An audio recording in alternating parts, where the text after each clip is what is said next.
Another request video. I received a message on my YouTube channel. Someone wanted me to talk about the riots in Stockholm, Sweden. The city in itself, it's very remote. It's almost like desolate. You would probably think that it's located on an iceberg or something. It's the fourth or fifth northernmost capital of the world. I only think that Oslo, Helsinki, and Reykjavik, Iceland are located more far north than Stockholm. So the city was struck by organized riots, burning cars. This is a very delicate issue. It's a dreadful situation. Actually, I recently read an article in a newspaper that some person had put up posters of famous actor Rob Lowe in Stockholm, claiming that he's responsible for these riots, for these fires. It's a true story. Someone put up posters of Rob Lowe, put up posters on the walls. I don't know. It sounds like a conspiracy theory, but the leftists, the left party, the former communists, of course, they come up with their explanation. They say, the young people living in these suburbs, they are, it's like the fires initiated by these young people.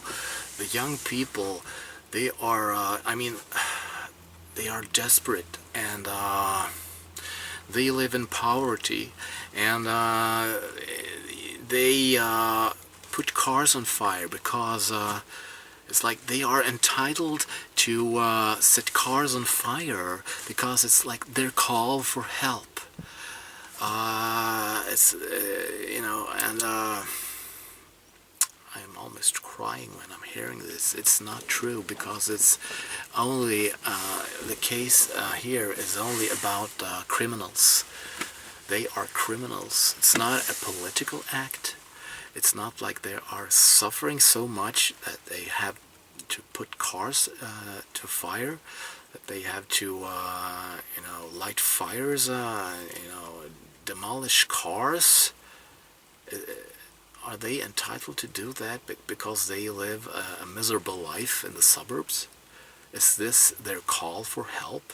No, it's only about, it's called juvenile delinquency. These people, they are criminals. If you set a car on fire, you are a criminal, you are an arsonist. And who are the victims of this? These fires and the riots?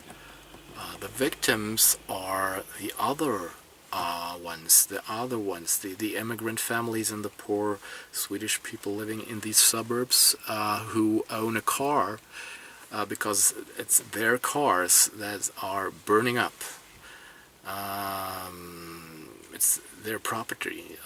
They are demolishing other people's property and the property of the other ones that living in those suburbs. So this situation has caused a lot of distress for the locals living there, and it's just a criminal act. It's nothing political about it. You don't have to call it like a political act, because it's just a criminal act. That's what it is. And I know, Stockholm is not, it's like this happened in 2005 in Paris, and it's also has occurred, similar events have occurred in London, in other big cities of the Western world. It's like the downfall of the Western world. Maybe they burned up, 200 cars in Stockholm, Sweden. In Paris, 5,000 cars were burning. So it started out there, and it's spreading across the Western world.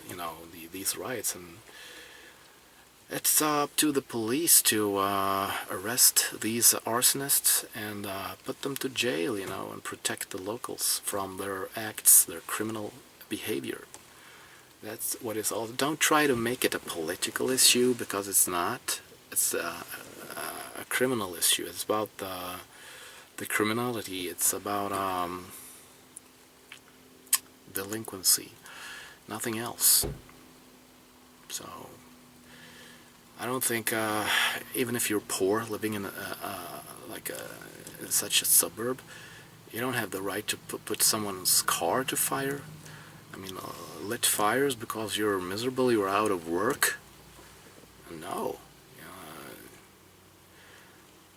Yeah, that's pretty much what I wanted to say about the situation.